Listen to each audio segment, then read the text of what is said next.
Assalamualaikum. I am from Darus Sufa School Lamabsha. Today I am going to teach you the subject science of grade 4. So all students please open your books.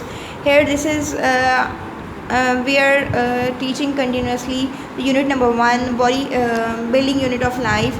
So this is the continued chapter. All the students please open the page number 3 and look here. Let's start our reading session. Multicellular organisms, वो organism जो ज़्यादा cell से मिलकर बने हुए होते हैं उनको मल्टी सेलुलर ऑर्गेनिज़म्स कहा जाता है. Number one point is living things such as human beings, plants and animals are made up of millions of cells. They are called multicellular organisms.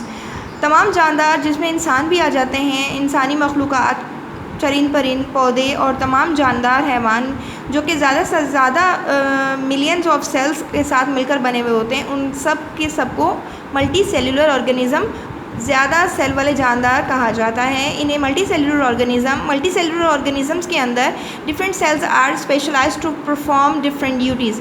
बहुत अलग अलग डिफरेंट सेल्स जो हैं वो अपने अलग अलग मखसूस और एक ख़ास किस्म का काम जो है वो अपनी ड्यूटीज़, अपना फ़र्ज़ मुख्तलिफ़ किस्म के सरअंजाम देते हैं. Multicellular organisms are visible to the human eye. Multicellular organisms जो होते हैं वो बड़े होते हैं, चूँकि वो ज़्यादा सेल से मिलकर बने होते हैं तो वो बड़े होते हैं एग्जैक्टली. तो उन बड़े सेल्स वाले ऑर्गेनिज़म्स को हम अपनी आँखों के ज़रिए देख सकते हैं. ज़रूरी नहीं है कि हम उन्हें अपने माइक्रोस्कोप के ज़रिए ही देखें. माइक्रोस्कोप के अलावा हम उन्हें आँखों के ज़रिए भी देख सकते हैं. डू यू नो, क्या आप जानते हैं red blood cells live for about 120 days. Red blood cells जिन्हें RBCs भी कहा जाता है वो 120 दिन तक ज़िंदा रहते हैं. Taste bud cells live for about 7 days. जबकि टेस्ट बड सेल्स जो होते हैं वो सिर्फ तकरीबन 7 दिन तक ज़िंदा रह सकते हैं. आफ्टर दिस लाइफ स्पान, इस मखसूस टाइम पीरियड के बाद दी सेल्स डाई. ये सेल्स जो हैं वो ख़ुद ब खुद ख़त्म हो जाते हैं. And are replaced by new cells. ख़त्म होने के बाद इनकी जगह पर दूसरे सेल्स बिल्कुल यही फंक्शन परफॉर्म करने वाले नया बनने शुरू हो जाते हैं. हमारी बॉडी जो है उनको ख़त्म कर देता है इन दिनों के बाद और इसकी जगह पर दूसरे सेल जो है इनकी जगह ले लेते हैं. Plants and animal cell. Plants और एनिमल सेल क्या होते हैं?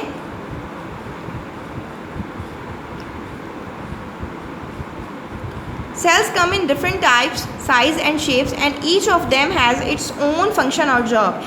तमाम सेल्स जो भी होते हैं उनकी मुख्तलिफ़ किस्म होती है, मुख्तलिफ़ साइज़ होते हैं, मुख्तलिफ़ शक्ल के वो होते हैं जो कि अलग अलग अपने अपने फंक्शन, अपने अपने काम और अपने अपने जॉब जो है वो सरअंजाम देते हैं. Plants and animal cells are different from each other. Plant और एनिमल सेल एक दूसरे से कदरे मुख्तलिफ होते हैं in many ways but they also have many things in common. जो कि हर तरीके से एक दूसरे के साथ कई तरीक़ों से मुख्तलिफ होते हैं, लेकिन कई तरीके उनमें ऐसे भी होते हैं जिनमें वो एक दूसरे के साथ रिजेंबल करते हैं, एक दूसरे से मिलते जुलते हैं. इनकी बहुत सारी चीज़ें एक दूसरे से कदरे मुख्तलिफ होने के बावजूद बहुत कुछ उनके अंदर एक जैसा सेम भी होता है.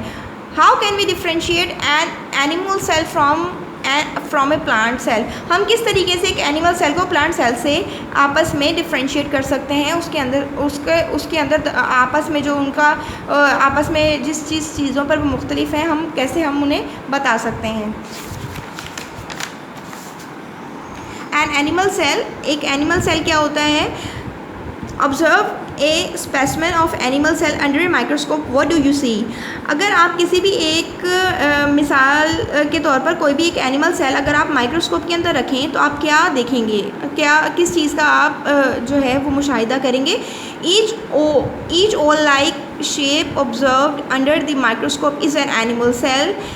आप देखेंगे कि एक ओवल लाइक जो है बेजुई सी शक्ल का माइक्रोस्कोप के अंदर एक एनिमल सेल हमें नज़र आता है. विद इन ईच सेल, एक सेल के अंदर there are smaller parts that are called cell organelles. एक सेल के अंदर बहुत छोटे छोटे बहुत सारे पार्ट्स होते हैं जिनको सेल ऑर्गेनल्स, सेल के और दूसरे हिस्से कहा जाता है. Each with its own function. उनमें से हर एक का अलग अलग अपना एक मखसूस काम होता है. This simplified diagram below show a typical animal cell with some of its cell organelles. यहाँ पर नीचे आपको एक एनिमल सेल की एक डायग्राम नज़र आ रही है जिसके अंदर इसके अपने अपने सेल ऑर्गेनल्स मौजूद है जिसका अपना एक ख़ास मखसूस फंक्शन है. So this is the diagram of animal cell. ये एक एनिमल सेल की डायग्राम है जिसके अंदर ये जो हिस्सा है आपको सारा इसके अंदर भरा हुआ, ये वाला कलर जिसके ऊपर एरो नज़र आ रहा है, इसको साइटोप्लाज्म कहा जाता है। इसके अंदर ये जो रॉयल ब्लू कलर सा आपको नज़र आ रहा है, ये न्यूक्लियस है। और इसके अंदर ये जो छोटा सा स्पॉट लाइक छोटा सा और नज़र आ रहा है, ये न्यूक्लियोलस है, जो कि न्यूक्लियस के अंदर पाया जाता है। इसकी जो ये वाली बाहर वाली लेयर आपको नज़र आ रही है, इसको हम सेल मेम्ब्रेन कहते हैं। ये बाहर की आउटर लेयर होती है एनिमल सेल की। इसके अंदर ये जो आपको ये वाला वाइट कलर का छोटा सा एक गोल दायरा सा नज़र आ रहा है, ये एक सेल ऑर्गेनल है एनिमल सेल का, जिसे हम वैक्यूल का कहते हैं। So let's start the cell organelles one by one. Nucleus क्या होता है? It is centrally located in animal cells. ये एनिमल सेल के अंदर दरमियान में बिल्कुल पाया जाता है। It controls all the activities of the cell. ये सेल के तमाम जितनी भी अंदर एक्टिविटीज़ होती हैं उन सबको कंट्रोल करता है, इंक्लूडिंग सेल रिपेयर। यहाँ तक कि सेल को रिपेयर करने के, सेल को दोबारा से मुरम्मती का काम अगर चाहिए होता है तो ये न्यूक्लियस ही उसको दोबारा से मुरम्मत भी करता है, अंदर उसको दोबारा से रिपेयरिंग करता है अगर कुछ टूट फूट जाता है तो। साइटोप्लाज्म क्या होता है? It is a jelly like substance that fills the cell. पूरे सेल के अंदर जो जेली लाइक सब्सटेंस होता है, जेली की तरह एक मादा इसके अंदर पाया जाता है जिसको हम साइटोप्लाज्म कहते हैं। And is enclosed by a cell membrane, जो कि एक सेल मेम्ब्रेन के अंदर रहता है, इसके बाहर नहीं जा सकता क्योंकि इसके बाहर जो सेल मेम्ब्रेन है वो इसको अंदर ही रखती है। All the cell organelles are suspended and floating in it. तमाम जितने भी ऑर्गेनल सेल के जितने भी पार्ट्स होते हैं वो सब के सब इसके अंदर तैर रहे होते हैं साइटोप्लाज्म के अंदर। सेल मेम्ब्रेन क्या होती है actually? It is a thin layer common to both plant cell and animal cell. ये एक पतली सी झिल्ली होती है जो कि प्लांट सेल और एनिमल सेल में पाई जाती है। It is the outer covering of the animal cell. ये एनिमल सेल के बाहर की कवरिंग को कहा जाता है। ये बाहर के हिस्से को, बाहर तमाम पूरा जो सेल होता है इसको बाहर से कंट्रोल करती है और कवर करती है, ढांप कर रखती है पूरे सेल और सेल ऑर्गेनल्स को। And control the movement of materials into and out of the cell. और इसके तमाम जितने भी इसके अंदर जो भी जितने भी मटेरियल्स मूव कर रहे होते हैं, हरकत कर रहे होते हैं सेल के अंदर, इन तमाम के फंक्शंस को कंट्रोल करती है cell membrane. It is partially permeable. ये जो है अंदर से परमिएबल होती है। पार्शल का मतलब होता है कुछ ऐसी, यानी कि आधी, अंदरूनी तौर पर जो है ना आधी परमिएबल होती है। कुछ को अलाउ करती है चीज़ें अंदर जाने के लिए और कुछ को अलाउ नहीं करती। For example it allows certain materials to pass through it.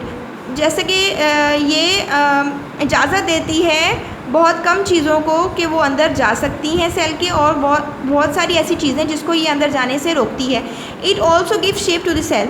ये एक सेल की बाहर की लेयर होती है चूँकि, तो ये एक सेल को शेप देती है कि उसको किस तरीके से, किस बनावट में बनना है।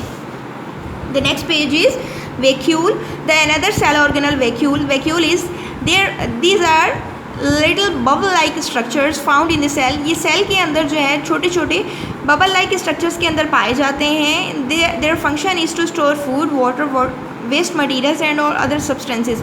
इनका काम ये होता है कि ये सारे सेल के अंदर वाटर जो है अपने अंदर स्टोर करेंगे, फूड स्टोर करेंगे, और वो दूसरे जो भी ऐसे मटेरियल जो काम के नहीं है वो भी इस वैक्यूल के अंदर स्टोर हो जाते हैं। The vacuole is an animal cell are usually small and numerous. Animal cell के अंदर जो वैक्यूल्स होते हैं वो ज़्यादातर बहुत ज़्यादा मिकदार में और बहुत छोटे पाए जाते हैं।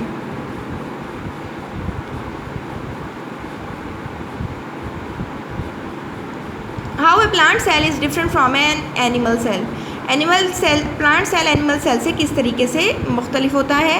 Plants are different from animal in many ways. Plants जो है वो एनिमल से कई तरीके से मुख्तलिफ होता है। So their cells are also different in many ways. तो इसी तरीके से इनके सेल भी कई तरीक़ों से डिफरेंट होते हैं। The simplified diagram below shows a typical plant cell with some of its cell organelles. नीचे वाली डायग्राम हमें ये बताती है कि इसके प्लांट सेल्स जो हैं उनके अंदर कुछ ऐसे ऑर्गेनल्स पाए जाते हैं लाइक दिस, इस तरीके से। ये जो आपको नज़र आ रहा है दिस इज़ वैक्यूल, एंड ये जो अंदर की लेयर आपको नज़र आ रही है इसको सेल मेम्ब्रेन कहा जाता है। ये इसकी आउटर लेयर जो होती है इस तरीके से बनी हुई, इसको सेल वॉल कहा जाता है। इसके अंदर का जो स्टिकी लाइक सब्सटेंस नज़र आ रहा है आपको ब्लैक और ग्रे से टाइप का पूरे सेल के अंदर मौजूद, इसको साइटोप्लाज्म कहा जाता है। इसके अंदर जो ऑरेंज कलर का बड़ी सी बॉल लाइक स्ट्रक्चर आपको दिखाई दे रहा है दैट इज़ द न्यूक्लियस। और इसके अंदर ये जो ग्रीन कलर के बड़े बड़े से आपको दो स्ट्रक्चर नज़र आ रहे हैं दैट आर क्लोरोप्लास्ट। सो यहाँ तक आपकी रीडिंग कंप्लीट होती है। यहाँ तक आप सब अपने अपने डेट और मार्क लगा लीजिएगा। नेक्स्ट क्लास के अंदर हम इंशाल्लाह इस रीडिंग को कंटिन्यू करेंगे। तब तक के लिए अल्लाह हाफ़िज़। इसको याद करें, इसका डिक्टेशन और इसको अच्छी तरीके से अंडरस्टैंड करें।